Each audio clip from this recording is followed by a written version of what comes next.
Hello! Welcome to the World Healing Tour podcast, where our mission is to help you heal yourself so you can heal the world. Hi, my name is Noah Crane. Each week, we will bring you tips and tools and inspire you to live your most empowered and joyful life. I'm also the founder of the 3G Effect, a daily practice to keep you heart-centered in everything you do with a positive mindset and a positive attitude by practicing three important elements. Element number one, every day, remember to have a grateful heart and connect to your gratitude. When you have a grateful heart, you're connecting to positive feelings and positive emotions, and therefore drawing those positive people, things, and experiences into your life. Element number two, every day remember to ground in love and compassion. First, love and compassion for yourself by believing in yourself, knowing that you're worthy, growing strong roots in who you are, able to remove the judgments of how you feel and how you see yourself in the world, learning to forgive yourself, accept yourself, and fully love yourself. When you're able to do that inner work within yourself, you're also able to extend that love and forgiveness and acceptance to others on the journey. So remember every day to ground in love and compassion. And element number three, every day remember that you are guided by God. You are not alone on this journey. So God, universe, higher power, source, whatever you call it, I call it God. God created you. So God is inside you. God is beside you. God is all around you. Open your heart and soul to God. Have faith and trust in yourself and faith and trust in your journey. We do that by learning to turn off the noise of others and the noise of the outside world and learning to listen to ourselves, to our own guidance. God will send you messages and messengers just for you to help guide you in this journey. You just have to learn to be a really good listener. By practicing these three things, I've been able to completely transform my life. I've been able to find my soulmate. I was able to write my book and believe in myself. The grass is greenest where I am. It's right here. Actually, I'm pointing the wrong direction, but so the book behind me. And I was also able to create my jewelry line and really bring this message in the world by believing in myself. So that's the work that we do on ourselves. And that's what I want to keep pouring into you every week, to keep stepping into the man or woman you are meant to be. So do that inner work on yourself. Today, I have an amazing guest, and I'm very excited that she's here with us today. Alena Michaels is a multifaceted mindset coach, healer, psychologist dedicated to integrating mindset, emotion, energy, and psychology all together. Her unique emphasis on neuroscience and quantum mechanics, she enables individuals to understand the complexities of their mind and access quantum realms of infinite possibilities. Alena Michaels, welcome to the World Healing Tour podcast. Wow. Thank you so much, Noah, for this beautiful introduction and so much gratitude. I love where you talked about gratitude. I was already connecting to my heart. I am so grateful for your invitation and for having me on this beautiful, wonderful show that has such an impact on so many lives and souls. So thank you for that introduction. Thank you. And I'm so grateful for our connection and grateful to have you here today in the studio. It's really an honor.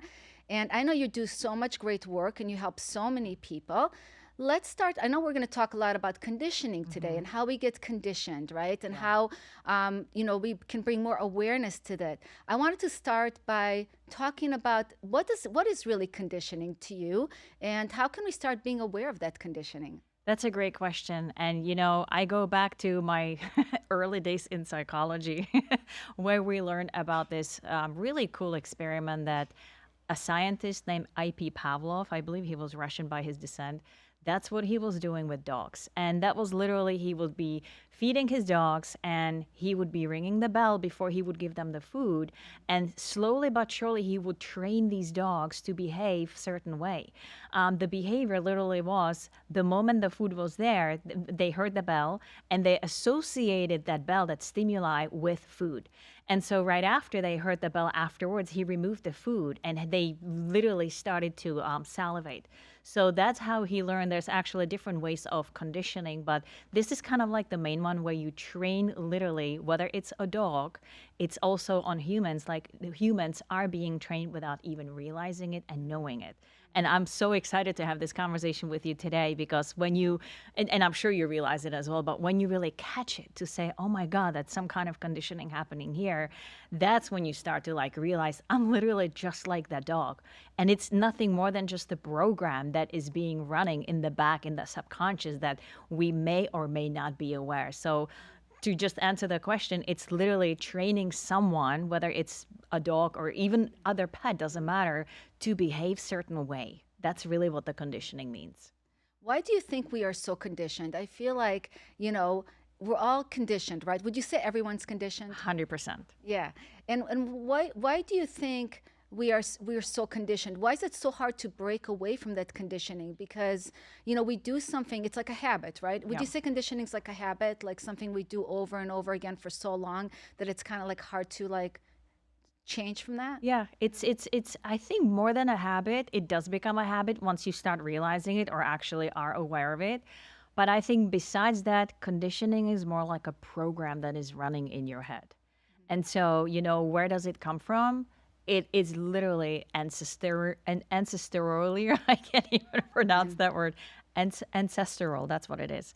That goes from generation to generation. So you were conditioned, trained somehow from your parents. Your parents were conditioned or trained from their parents. So we could go literally generation after generation. And all of that together with society, with the way we are being brought up, right, and raised, all of that really creates within the way we should be behaving so that we are good members of the society. Or I even like unpeel the layers of the onion, like with parents in particular, we need to behave certain way so that our parents are happy slash satisfied slash loving us. And that's what happens when that conditioning really starts to take place. Yeah, it makes so much sense, right? And it's almost like I also, when you were talking, when I was just thinking, I was thinking almost of like also generational trauma, Yep. right? Because it gets passed through that conditioning, Yep. into our subconscious, and now we're beating ourselves up, Right. making ourselves bad Oh, and yeah. wrong, and and all that, and it's that inner critic that comes in from the conditioning of our lives, Yep. and yesterday actually it was my daughter's birthday. Oh, And happy birthday yeah, to thank her. you. She turned 18. Such a great age. And Woohoo. she amazing. And she's just turning out to be this most beautiful, elegant woman. And we've had our struggles. We've had a lot of struggles. And yesterday she said to me, "Mom, it's my birthday. I don't want to go to school." And I said, at first I was like, I don't care. It's your birthday. You go to school. I was trying to control the conditioning, right? Yeah. Like, you got to do it. Yep. But then I was thinking about it. I was like, Tali, you're 18 years old. I think you could make the decision on your own. I don't have to force you to go to Excellent. school. And she said to me, "Is that bad? Am I being bad by not going to Wow. school?" And I said, "No, it's only bad if you say it's bad. Right. If you don't say it's bad, it's fine, Yeah, And it yeah. was like, it gave her like this like relief, like, because I just feel like we hold ourselves, sometimes we're so hard on ourselves, right? Yes. And the conditioning keeps us, kind of beating ourselves up. It absolutely does. And there is also a bunch of byproducts of this kind of conditioning because when you really go deeper into how does it play really in your psyche, you will realize that there's so many different things that the conditioning actually does to you without even realizing it. And I want to share very shortly what these byproducts are, and then I may share a story if I could, really how I was conditioned. And I really hope that the listeners will also resonate with this to say, oh my God, especially women, This is literally my story as well. And when I share my story, a lot of women go, "Oh my God, this is crazy. Me too." I would So love to hear your story. yeah, Do you want to yeah. start there, and then we can go break it down, like Of how course, I would love sure. to hear your Yeah, yeah, story because yeah. stories are like, they're magic, and Right, we see so much absolutely. of ourselves in other people's Yeah, stories. yeah, yeah, yeah. So I it's funny, but like I literally realized this form of programming slash conditioning, and there's multiple forms of it, but this particular one landed on me like 2, 3 weeks ago when I was taking a beautiful group of women through my program called Self Love Quest. And this is where we kind of were going into our little childhood, looking at a beautiful picture of a little girl that, I once was.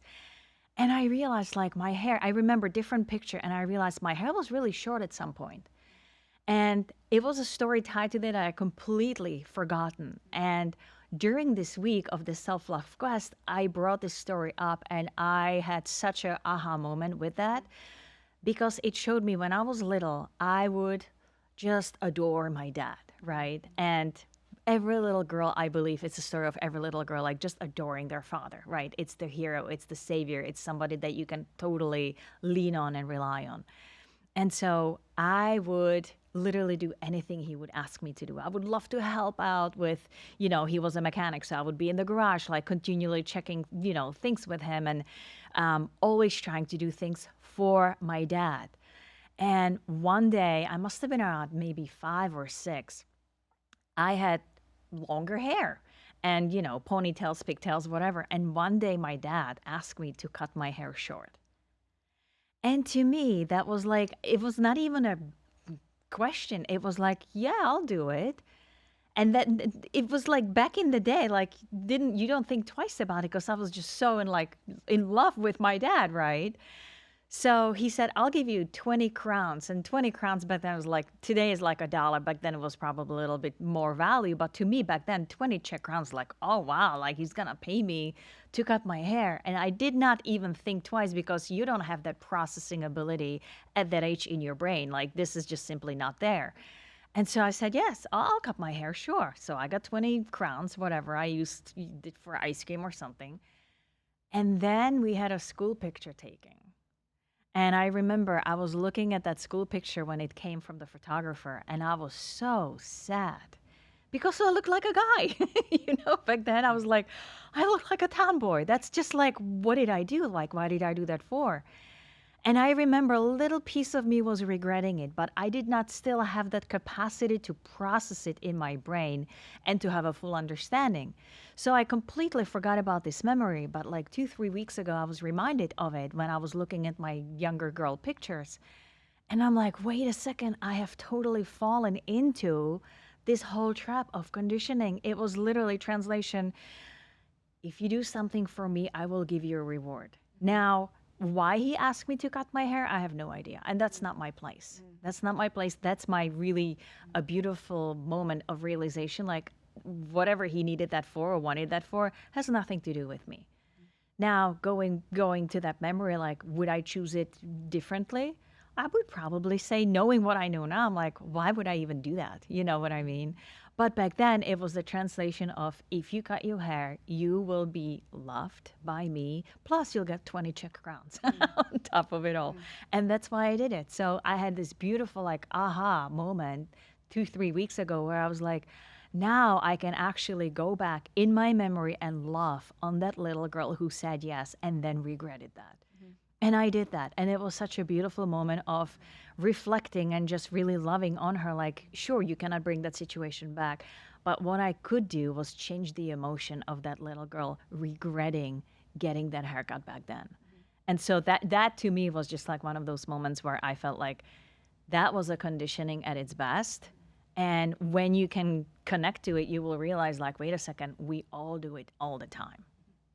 Yeah, it's almost like automatic, right? You're not Yeah. thinking about it. And you had such love and trust for your dad Yeah. that anything your dad was going to say. And it brings back memories of me as a child because my mom always cut my hair super short. Oh, I always looked like a boy, right? And so, I never liked the way I looked. But, my mom said, if you cut your hair short, your hair will grow strong. Maybe that's what your dad was thinking. Because they thought back then that, like, if the Who more you knows? cut your hair, the thicker your hair will get. My mom really thought that. I don't know if Yeah. it's true or not. Yeah. But I I kept listening to her and cutting my hair, and it always looked like a tomboy. You But know, that's a great story and a great awareness of it's conditioning. yeah, and it's funny you bringing it up. I think my dad did not like the color of my hair and the texture of it, and maybe that's why he wanted to kind of like wanted me to cut it. Who knows? It's just like when you don't like it's, and this is see, this is a conditioning at its best. Again, when you don't like something on someone, be it hair or something else, you're gonna tell that person, you're gonna do something, and that just says a lot about that person, like about my dad not having enough of self-awareness to request something from someone so that you feel satisfied about yourself. Does that make sense? Yes, yes. And that's again conditioning. And so we could go really again to my dad's dad and his dad and like, or even mom, doesn't really matter, but that's where it all came from. Right, definitely. And then we have to learn to have our own awareness so we can make the choices. When we're young, we don't really have that awareness yet Yes. because we just do what they're saying. So what are some of the negative things that you would say for being conditioned? What's the cost for The most people byproduct? of being conditioned in our lives? So think about it. You know, when you're doing something and you don't realize it's something that you may not necessarily want to do, but you still do it, does it ever feel good? It doesn't, right? So that's the first thing. It just doesn't feel good. And you may or may not even recognize it from within. But the other thing is it kind of teaches us to seek validation from the external sources. So you'll be doing things without even realizing it so that you can get that like pat on the back and like good girl type of title, or seeking validation even through love. So that's the first thing. The other thing is it really diminishes your self-worth. You start to think of yourself as if, okay, I am not good enough because I don't have the hair that my dad would approve of or my dad would like. Or I don't have, in your case, I don't have enough length of my hair. So that's probably why my mom does not like it. But you kind of attach it to that parent. So self-worth is immediately attached to that as well. The other thing, and you brought it up, is the inner critic. You start judging yourself. You start critiquing yourself, criticizing yourself. Like, what is wrong with me? Like, why can I have, and again, in this example, like, why can I have a long, beautiful hair? Like, why do I have to have it short? Like, why did I even say yes to it? So you start questioning your own self, however that may look, right? The other thing is lowered sense of self-love, or pretty much no self-love, because when you're little, you have no concept of self-love or self-reflection, none of that. You're simply relying on your parents, and that's really another byproduct of not really having that self-love. And of course, by saying yes to my dad, in this case, by saying, okay, I'm gonna do the haircut, I gave all of my power to him. Literally, all of my energy went to saying yes to him instead of saying yes to myself. Yeah, so what I hear a lot is that you're not aligning with yourself. Exactly. You're trying to align with other people's like values, Opinions. thoughts, opinions, and so you're kind of distancing yourself from your own Yep. true, like authentic self Yep. and what you want. Would you say that's That's kinda exactly what Yeah. happens. That's exactly what happens. But you know, this is what happens during the first 6 years of our lives, that major conditioning and programming. And that's the time we don't have the processing capacity in our brain. Because right around age of 8, 9, and 10, we start to realize our own identity, and that's where a lot of kids starts to rebel, because they start to distinguish, like, wait a second, there is just something about me. And so we slowly start to understand, like, wait a second, I actually have some kind of identity. I'm getting the concept of who I am. But for some, like myself, may be too late. And I was already like at that age, like running on a really strong program of really seeking the validation from my dad or my mom, or later on even my husband. It's crazy how much this patterning or programming you just put on every area of your life. It's fascinating. Yeah, you take it with you everywhere you go. Absolutely. Now, is there anything positive to conditioning, would you say? Like, is there any like positive, is there some positive things that come out of being conditioned, would you think? Like maybe, for example, like parents are very organized and they teach you really good organization skills, or like Yep. things like that that could actually like support you in your life, right? I was just thinking Absolutely. about Yeah. that. Like, you know, like I wish my parents taught me better organization skills. Like, you know, I was telling my daughter, like, you know, learn to be organized because that's really going to help you with success and everything else. So there is, I think, some positive, like maybe when parents teach you to be respectful. Sure. I just think like some parents do better job than others as Right. far as the conditioning goes, right? Mm-hmm. It Mm-hmm. depends how much trauma they had too in their Yep. lives, right? Whether it really impacts you in a negative way or a positive way, Right. you Right. know? Yeah, no, for sure. Like conditioning itself does have certain positive attributes, but again, it has to be monitored and you have to be aware of, like, what is the real limit? Because um, growing up in like a strict household, which was highly conditioning for me, I have developed this sense of discipline, self discipline. So I have, like, when it comes to habits, when it comes to, controlling, being able to control myself, my emotions, and all of that, that discipline is just like, I am so actually grateful for having that discipline. And that was all because of my parents, right? It was because of my upbringing. Was it pretty at the time? No, because it was very strict. But again, like kind of conditioning really brought me and made me who I am today. And I would not change a single thing about it because now you can go back and with self awareness and having certain tools and really knowing what to tell yourself and how to soothe that little girl inside that's still there and alive, you now can actually go back and just start taking over your power again. I love that. And tweak it, right? Kind of like tweak Absolutely. it, like see like where you like things about yourself and where you don't like about Hmm. things about yourself, and kind of like little Yep. changes, micro changes within yourself. Absolutely. But Yep. and awareness is the first step, right? To be able 100%. to even change that. I love that. Let's share that story that you told me about your one of your clients. Yep. That she was when you talk to your clients and Hmm. they're talking about something and they don't, how do you get them to see where they're coming from? You know what I'm talking about, Yeah, right? yeah, yeah, yeah. Yeah. It's intuition is number one thing. Like as you every coach out there needs to be intuitive and kind of feel into really your clients when you're working with them. So, this was a wonderful conversation her and I have. And she plays tennis. She loves tennis. And she said something about like, "Oh, I'm not good at tennis." And she was sick for like a week or two and then she had a match and she told me like we never win a match, so I'm not really good at it and I'm like even terrified of playing the net, whatever terminology that is. And when she said that, I kind of paused and intuitively something said like ask her. So I go, just the question, like, who just said that you're not good at it? And she got really quiet and she started to contemplate. It was so beautiful just to watch the process of her, the wheels were spinning and turning on. And then she goes, "Oh my God, that's my mom." So she immediately even realized that she adopted some kind of belief about herself that was part of that conditioning, right? And so what ended up happening, we talked about, power of visualization, for example. You can literally see yourself as you are standing by that net and you could visualize yourself to every ball that's hit at you. You could totally see yourself hitting that ball back. And at the end of the day, and I took her through a very quick exercise when they were done with that match. And she was sitting on the bench, gathering her things, and knowing that she won in that visualization. And I could peek literally through that Zoom call, and I could see she was smiling and tearing. She fully felt the emotion of winning the match.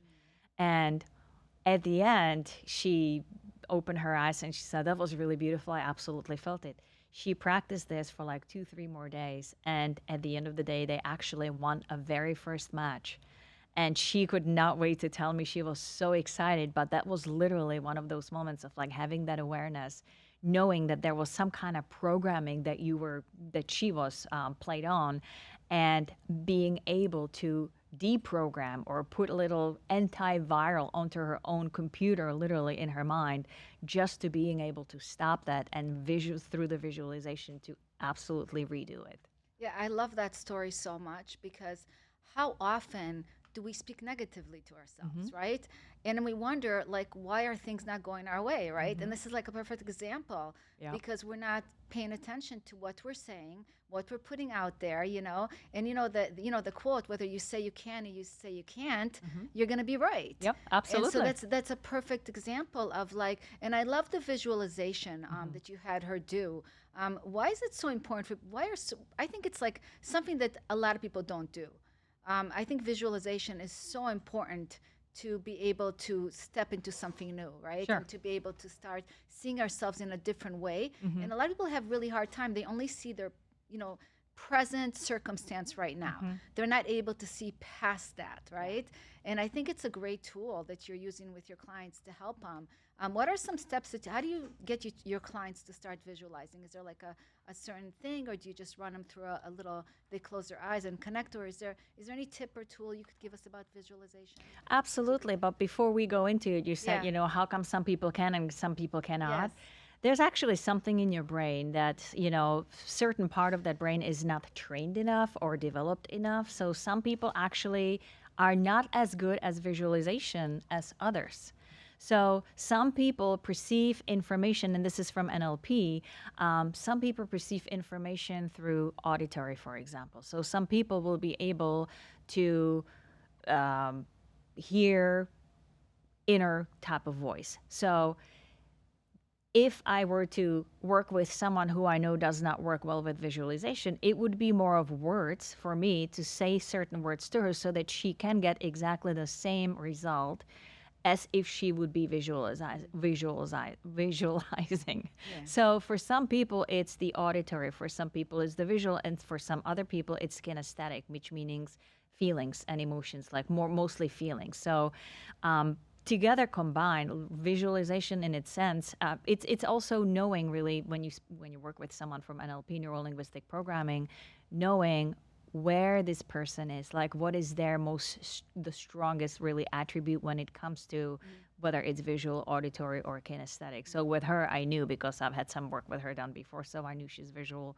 But typically, it's like I'm a visual person myself, so it really helps. And what I really do is just telepathically close my eyes and kind of like see what she most likely will be seeing. So with the intuition, I kind of like see where she's at, which I don't know if that makes sense to you, but it's more of like being able to take that process and take her through that process with me and being where she's at with her, as if like I was at the tennis court with her, if that makes any sense. So I could see everything, and it's I don't know if this if this makes sense, but that's really how I do visualization with my clients, just to kind of take them through some kind of experience. But I'm there with them. I'm not saying, close your eyes now. I have to close my eyes to really go into that same experience with them, because energy is energy, and energy will take you wherever you are focused with whatever you're Yes. trying to do with that client. Yes, and being able to, I love that. And we can all do it ourselves too. We can visualize, right, on our own. We have to,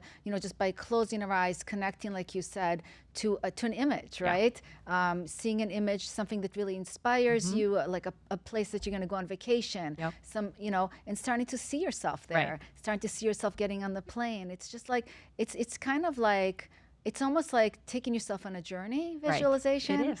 Yeah, and it doesn't have to be long. No. It's just a matter of just, seeing something different. So even if like your life right now looks really crappy and your bank account is like it's zero, you can visualize something different. You could visualize all of a sudden like $1 million in your bank account. You can visualize, being on a tropical vacation with somebody you love, or finding your soulmate. And that's just, that thing starts shifting where you are right now, and even just bringing you to like a happier place. Well, and And I that's really the key. That's really why we visualize. Visualization is like a bridge to get you to that certain emotion.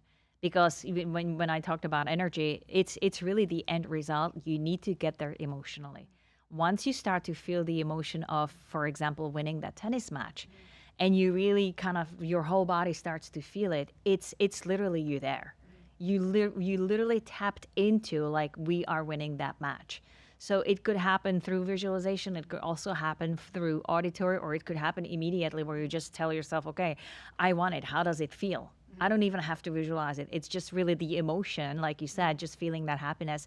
That is the end result of it. That excitement, right? Yes. That excitement, you Yes. guys. Like, I did it. It's done. Right. That's the Yeah, thing. Not to, yeah. and that brings me to something really important. What keeps us from that excitement? And I think a lot of it, conditioning, of course, conditioning. But how about the fear and doubt that we feel within ourselves, the doubt, right? If you're doubting yourself, right, how can you, make that, Shirzad talks about, the basketball player that has to make that 3-point, right? Right there, what kind of energy is he in, right? Yeah. Is he sitting there doubting that he Yep. can take that and make the basket, or is he in that energy like, of course I can do it, like Right. I've done it a million times before, and this is going to be Absolutely. easy. Yep. So I think a lot of it comes down to, besides our conditioning, which our conditioning is the foundation for everything, right? But also like the doubt, the subconscious mind, and how we are seeing ourselves, right? Are we sabotaging piece, yeah, right. the worth thing, right? And we've been working a lot on the yeah. self-sabotage, Right. and we do I was saying, like, we all self-sabotage ourselves, right? And so, being able, and for me, the biggest self-sabotage thing has been my judge, right? Because we all have a judge inside of us, and we all, that judge will judge us, and if we let it judge us, right?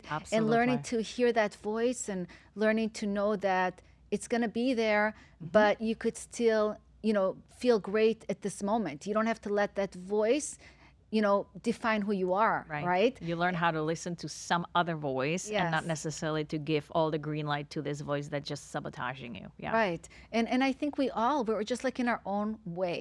Yeah. Right. And that's part of the awareness, right? To being more present, to be more aware, sure. to realize, hey, I'm in my own way right now to success. And I do believe that everybody needs a guide or a mentor. It makes a huge difference in this journey. Like, I couldn't be the woman I am today without all the mentors and guides that I had course. in my life, Of so course we not. all need that. Yeah. We all need to have people to help us carve that path. You need your resources, and it's same thing with me. I've been to and I still am sign up to so many different programs because it is part of our evolution. It is part of our evolution. This is part of our growth. So once like, okay, this is a never-ending journey. Like, you'll never be done. Like, I love Abraham Hicks, and they say you can never be done, and you can never get things wrong. Meaning, whatever it is that you do, there's always more to work with and work on, and this is a continuum. Like, there's always more. You feel like, okay, I've accomplished this kind of like self-awareness piece, but oh, wait a second. Oh, there is more. A new layer of onion is like right there waiting to be peeled off. So this is a beautiful way of knowing and understanding, and that's the process. That's the process of being on that journey.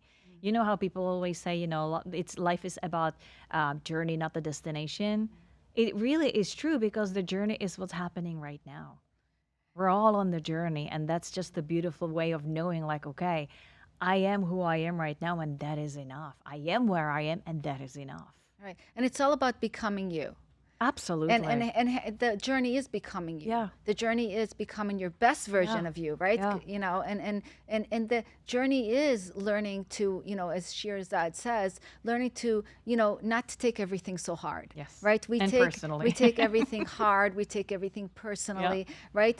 And that's part of us, getting in our own way. That's part of us judging us. And for me, like, again, the judge has been the biggest critic in my life. When I've been able to kind of really be aware of the judge and more present to the judge, that's where I feel like the judge lost his real strong grip on me. Absolutely. So I think that the key is that awareness, that presence, to be able to do that. So once we get present and we're more aware of our conditioning, of our doubts, of our fear, what do you think the next step is into and to be able to, like, change ourselves? Like, is there like some things that you could think of that would really help us kind of start changing once we have that awareness now? Once we have that awareness, and that's really where everything starts. It starts with you, it starts with me, it starts really individually from the within. But once you are aware of that conditioning, you of course know that, okay, if I was part of some conditioning, and I was, then what am I doing to my environment? Like, am I the one who's also conditioning? And you mentioned your daughter, and I have my kids, and I know for sure the programs that I grew up with, I totally gave them to my kids. Like, they have adopted them, like, without a doubt. And now that I see it, now I can start changing things, whatever I say to them, however I, discipline them, or not anymore because they're both adults. But it's more of like understanding, like, wait a second, that's the programming I was also giving them. So I'm teaching them through me to say, you know what, it's okay to be yourself. It's okay to be yourself. when you are aware of either conditioning someone or being conditioned yourself, I think what story you tell yourself in that moment is really a determining factor. Are you kind to yourself? Are you cutting yourself slack? Do you give yourself grace? Or are you the one beating yourself up? Or are you allowing your inner critic or inner judge or inner people pleaser to continually do the damage? But once you are able to literally invoke that sage, that wisdom part in you, and you are able to soothe yourself from that wisdom, that's really the key. That's really the answer. At least for me, that's what has been working with me to say, wait a second. Oh, I've done that. Okay. Well, you know what? I did that because I was not aware. And I'm sorry. But from now on, I'm more aware and I'll do my absolute best not to repeat that. Yeah, and what I hear a lot that you're saying is to shine a light on it. Yes. Oh, You for know, sure. we have to shine a light on those things that on our ugly parts, Yep. right? And it's not beating yourself up. It's Nope. just like noticing, like, hey, how am I impacting others in the Yep. world, right? Yep. Can I do better? Yep. Can I be more helpful, more loving, more empathetic? Right. I think it makes a huge difference. You know. And lots of times, and I'm gonna use this client example again with the tennis. Oftentimes, when you are aware that some emotions or some kind of saboteurs are coming up to surface, you can literally work with them, and it is important to bring them up to surface. But it's absolutely crucial not to go down to that rabbit hole with them. So I often tell people, if you feel certain emotion, it's there only and only, and I emphasize third time only, to show you that you are not in your natural state. And your natural state is that wise part of you. It's that higher self of you. That is your natural state, pure love. That's your natural state. So when whatever emotion that's not positive comes up, it's just that its job is to just say, it's like a cosmic text message that comes and goes, ding, watch out, pay attention. You're not being in your natural state. So you just take that emotion and, like with the tennis, literally imagine as if someone throws a ball on you or at you, and you catch that ball and you look at that ball and you go, okay, what is that I'm feeling right now? And you could look at that ball and you go, oh, that's fear. Okay. And you catch that ball, you say, thank you, fear. I totally acknowledge that you're here. I see you. You're literally in my hand. I caught you. And I no longer need you. You're free to go. And you just throw that ball away. Right. And you go one by one with whatever emotions are coming up. Or whatever yeah. pieces of your mind that are sabotaging you are coming up. You do the same thing. Yeah. You simply just let them go. Right, and I love how you say, like, to look at it and to acknowledge it. Yes. And to be aware of it, because whatever we resist persists. Yep. So if we're trying to, like, push it away, or Absolutely. it's only going to keep coming bigger. Yep. So we have to learn to, like, even love it. Yes. Like, you're here. Yes. It's okay. Thank you for letting me know. Yeah, it's gratitude. okay, but I'm not going to necessarily listen to you Right. because I know better. Yeah. Yeah. So it's that, being able to, like, see it and not be fearful of Yep. it, right? And you're right. When you have that awareness, it's like you immediately, like, put how can I say this? You're the one who corrupted that program. Once you are aware of that emotion that comes up, you literally corrupted that program, if that makes sense. And therefore it's so much more easier to let that go. Yeah, absolutely. Yeah. It's so amazing because I'm so into, like, the self-work and being able to work on myself and be better and do better. And with my own daughter, like, I really struggled so much with my own self-sabotage of the relationship because I was trying to control her and trying to discipline her in a way of controlling. Now, my daughter and I are the same sign. And so we're very close and very much alike, and so it was backfiring. Like, I was trying to get her to do stuff and it was just kept backfiring until I really believe now to change any situation in your life, it's about you changing yourself. Of course. If you don't change yourself, you're not going to change anybody else. When I changed myself, when I became more empathetic, more loving, and I found more compassion for myself, and then I was able to see her little girl and that's find the beautiful. love and compassion for her, and realize, like, hey, she's really struggling. She's really struggling in her life, Wow. and I am not adding to her struggle. I'm actually weighing her down more Right. rather than, because I'm like, why is this not done? And I was literally, Alena, I was focusing on all the if you asked me what my daughter did positive, like recently, not even like a year ago, I'd be like, she doesn't do anything right. She's Wow. messy. She talks back to me. She's rude. Like I was looking at everything negative. Like I could not see past my own limits and my own conditioning to see That's it, the yeah. light, bright light that she is. If you ask me now about my daughter, I'll tell you the most beautiful, amazing, elegant, smart, successful. Like I see her totally different. And it's not like she stopped being messy, Elena. You She's just see still her from a messy. different There's still perspective, stuff, yeah. but I'm not focusing on that. I Yes. might point it out and be like, hey, you need to clean your room. Hey, you need to do this. Hey, you need to do this. But my focus right now is on her beauty and on her light. And so I had to change myself Wow. to be able to help her shift herself, right? So it's amazing how when we do, it's not anybody else. The world we create around us is because of how we see the world. And that's why we're talking about that inner conditioning and that inner work, because if we don't see the possibility and the love and the light in others, then we're not creating it in our own reality, in our own world. And so that was a huge awakening for me and a huge shift. And the connection, the Thank love. you for sharing that. Yeah, That's beautiful. The connection, the love that my daughter and I have now, it will never go back to what it was because my awareness, again, me realizing my own conditioning, me being more present to how I showed up for her and how I empowered her, that changed everything. So I love that we're talking about this because I'm sure that I was parenting my daughter from my own conditioning, from my own past, from my own traumas. Your own parents too, yeah. And even though I didn't want to do that because I've done so much self-work on myself, because I said I'm going to break that cycle of my past and of my traumas and everything, I was still parenting from that trauma, and from thinking that, and you know what Einstein said, if you keep doing the same thing over and over again and getting the same results. Definition of insanity. It's insanity, right? But I was like, but we do it all the time. How often do we do that, right? How often do we do the same thing, the same thing, the same thing, expecting something to be different? Different results, right? Well, I wasn't getting anything different until I looked at myself and said, the work is here. Like, if I want to change her over there, I need to do the work on myself. But and you said something really beautiful that made me pause, and that was, you said you saw that beautiful light in her. You would not be able to see the light in her if you didn't see it in yourself first. Yeah.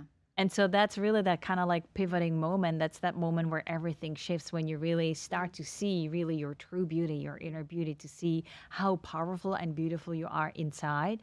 And all of that judging kind of melts away. All of that like sabotaging melts away. And deep at the core who you are, and you start to associate with that. You start to connect with that piece of you.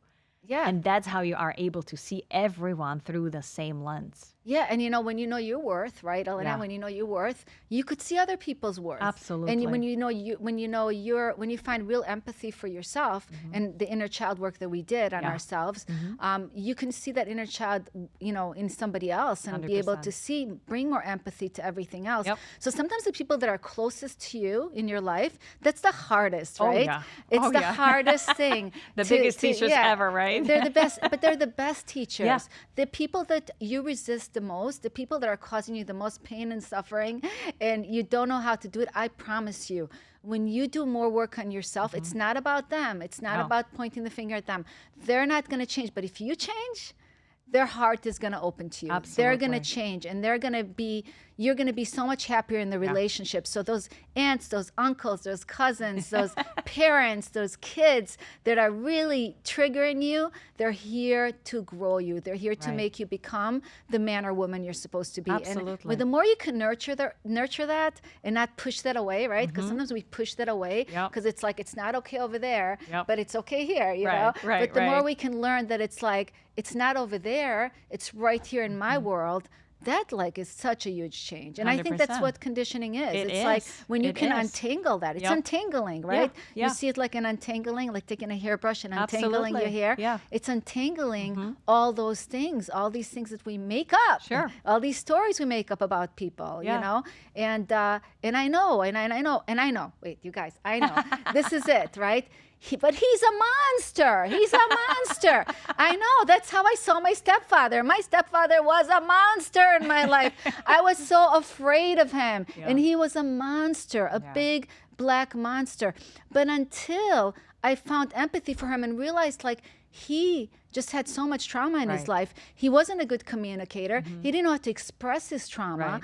And so, and I didn't really have much empathy for him because Yeah. he was the adult. Sure. And he was, you know, He should have was- known better, right? Yeah, he should Yeah. have known better. But the truth is, He didn't. yeah, exactly. Yeah. And we don't get there until we're able to do the work. And a lot of people go to their grave, let's know it, without ever doing that work. Mm-hmm. Absolutely. Right? They just go, Absolutely. they suffer. And Yeah. I always say, suffering's optional. Yeah, it it's is. optional, right? Absolutely. We can, I say we can like eliminate, I don't know, maybe even 90% of our suffering Yeah. in this world just with presence and Pointing awareness. the fingers in. Yeah. And you know the analogy, like, you know, we all have this tendency to point fingers at the society and Yeah. people around us. Yes. I don't know where I heard it. It was very, very profound. Like when you point a finger at Yeah. someone, it's the three fingers pointing back at you. Yes, yes, always. And to me, that's always like, okay, just go within and see, check in with yourself first. Yeah. You know, and together, what you're saying about that, and that's beautiful, you're projecting all the time, just like your stepfather was projecting something onto you. We always project something. So what is it? And I actually question myself too, like, what am I projecting right now? And you will know by how your environment responds to you. And if people that you love around you are like, why are you so mean? And are you okay? What's wrong with you? That's how you know you are projecting something that's within you. You need to clean up, right? So you go back in and you check in, like, what is it that is in me that I need to, again, bring up to light, bring up to surface, and like that tennis ball, just kind of like let it go, because it's creating a havoc in your system, in your energy field. Exactly. And what else is it creating? It's creating obstacles. Everything So we bad. are, so yeah. So also, right, we are creating, by not working on ourselves, we have more challenges. We have more obstacles, you know, rather than creating, you know, more bigger things to step into, you know, we are, you know, stuck, Yep. being stuck, right? Yep.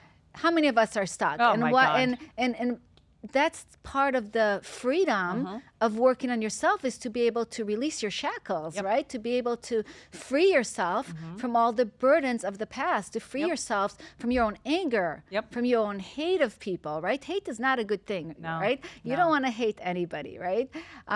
You know, to be able to release those things, to release those monsters, Right. monsters, Right, you know, right. and everybody has it. I'm sure everybody has somebody in their life that they see as a monster, right? And that was a big like thing for me, is, you know, to be able to not see someone, to see them back as like they're limited. Yes. They're human. They've had their own challenges. Yep.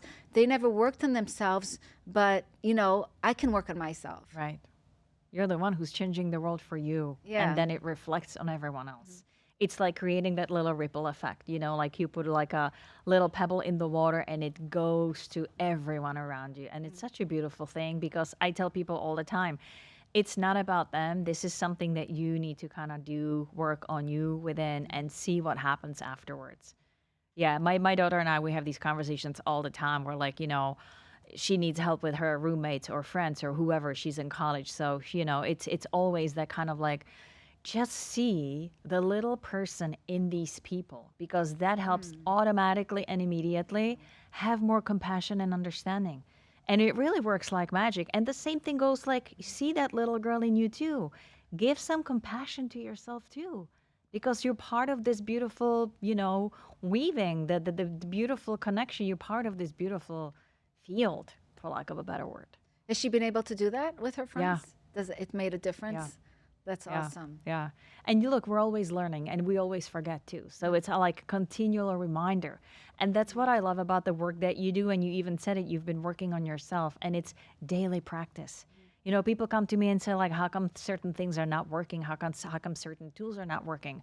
Well, it's like brushing your teeth, you know, like what happens when you forget or you reprioritize and you don't put your dental hygiene as a number one priority? Your teeth will suffer. So the same thing goes with all these tools and processes that we as coaches give to our clients, but it's really on them to do the work to have that consistency, because that really is a key to success. So when you do something for yourself every day, and I don't say for yourself like, self-care, I mean a really deep mind work, really deep mind practice, you are so much more powerful than millions of people that are still sleeping or blaming everything or everyone around them.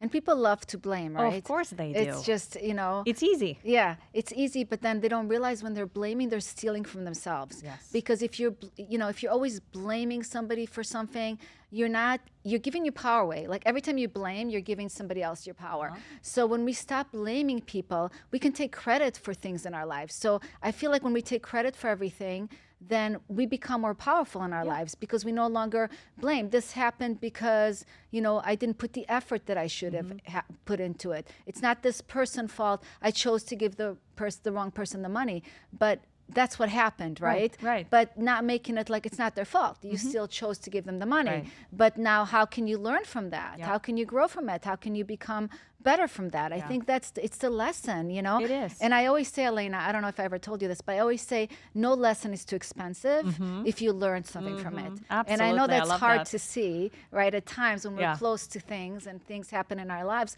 But if you learn something, if you took something away, you can always make more money, Sure. right?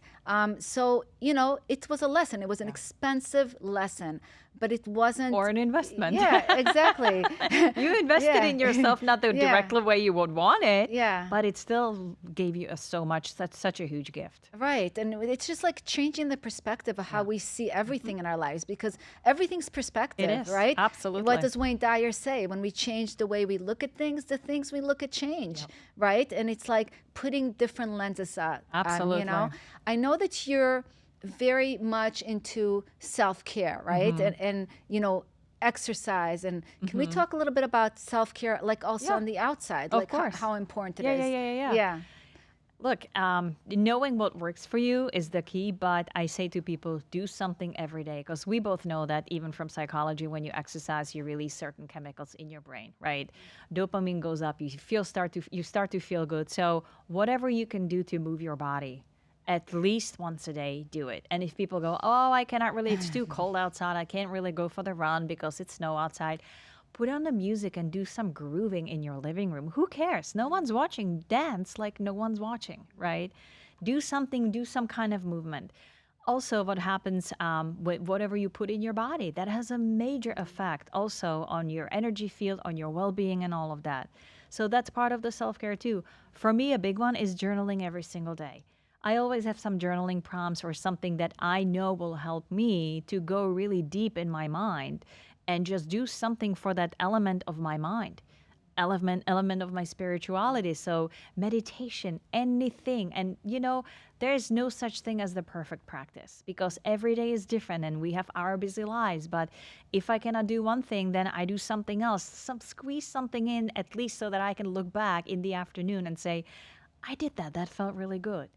And if you have a cold plunge, and I know we've been talking about it, invest in a cold plunge and please do it. Yeah, and that interrupts your brain pattern too, right? It does so much for so many things. Just as simple as your immunity, your immune system, mental, your whole neuro system, everything starts to reset itself. It really balances out every chemical and every hormone in your body. And it's powerful because us women that go through menopause or postmenopause or whatever, people tell me all the time, okay, so what does that look like? Hot flashes and this and that. I'm like, just jump in the cold plunge and thank it because you don't need any other chemicals in your body. It will literally reset your whole system. I love that. And, I always say you got to take care of your body so your body takes care of you. Exactly. You have to because you're not going to age well if you're not moving your body. Right. Your body is meant for movement. It's meant to, 100%. And if you're just stagnant, if you're behind a desk all day, right? You that's not good. That's not healthy. And so, learning, and you said before we end this, I want to talk about your routine. You have a routine, right? I do. You said you're very disciplined, very routine. Like, can you give us your routine of the day? Well, my routine changes all the time because, like doing something over and over and over, you get bored of, right? So let's say, I journal every day. I said that that's kind of like my non-negotiable. And there are days where I simply just don't have time, so I fill it with something else. But every day I wake up with a meditation. So the moment I wake up, I go into some kind of meditation, and it really doesn't matter what kind of meditation it is, as long as I have that moment, 15, 20 minutes to myself, where I just really go deep within. And then I take my element, which So is that before you brush your teeth or yeah, anything? So you sit up, literally do you sit up in the bed? I lay down. I still lay Oh, down. so you do a lay down meditation. Okay, great. So you keep your eyes closed and you just go Yep. take yourself on a meditation. Okay, I love I that. do. I And do. just you connecting to your breath. Yep, I connect Okay. to my breath. It really depends what, guided meditation I use. Sometimes it's just Right. the white noise. Sometimes I just listen to the white noise and allow whatever needs to come through to come through. Sometimes it's just a quiet place too, because when we are silent, what we need to hear is the loudest. So I do that. And then I get up and I take my element, which is literally just the magnesium and what's it called? Calcium, magnesium, and something. It's the element for electrolytes for your body. And then I do my little journaling, sometimes outside, sometimes inside, depending on the weather. And then my next step is the cold plunge. And when I do my cold plunge, I immediately eat breakfast, something really like a good protein-filled breakfast. And then I put Noah Crane podcast in my ears or some music or something, to and listen I to. go for Yeah. like a 30-minute speed walk or Nice. some kind of walk.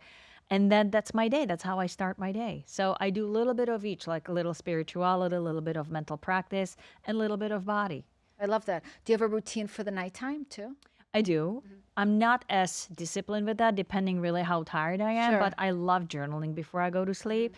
And I repeat my mantra every single night. And I just started to do it, and it's really powerful what it even does to your dream or dreams. And that mantra is, I believe that anything is possible.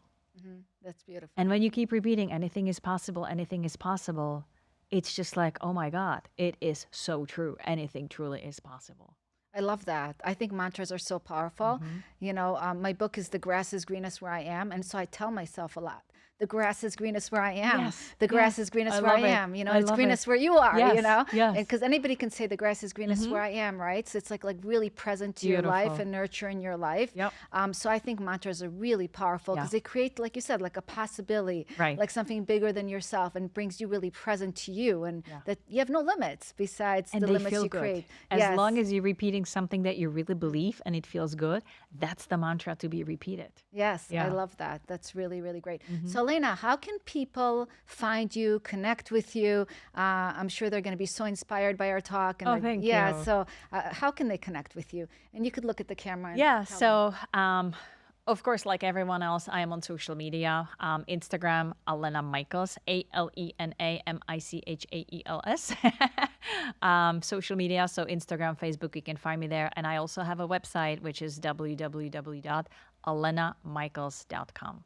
Awesome. And you do amazing retreats, right? I do. I Yeah. actually am cooking one up. I can't really say much about it because I don't have much details yet, but I do take powerful women like all of your listeners to Mexico, where I do a deep work with a local shaman, and she's really the indigenous true shaman. I love her dearly. And so I take small little groups to Mexico, and we literally do the work that we just talked about. We introduce elements, and everything really revolves around connection with yourself. And plus, I also have some programs online. So, if your listeners are interested, you can go on my website and then go into events or programs, because that self-love quest that was really, really powerful was just launched there, so you could take a look and check it out. Yeah. Oh, that's awesome. Thank you so much. I really appreciate this time. Thank you, And I really Noah. enjoyed our conversation. Thank you so It was much. so It's been an great. honor. I really, really Thank you love so you much. so much. Yeah, Thank you, me Noah. too. Thank Feeling is you. mutual. Thank you. I want to thank you all for joining me today at the World Healing Tour podcast. Until next time, remember to have a grateful heart, to ground in love and compassion, and know every day that you are guided by God. Watch the miracles just unfold in your life when you practice those 3 things daily. Have a beautiful day, everyone. Namaste.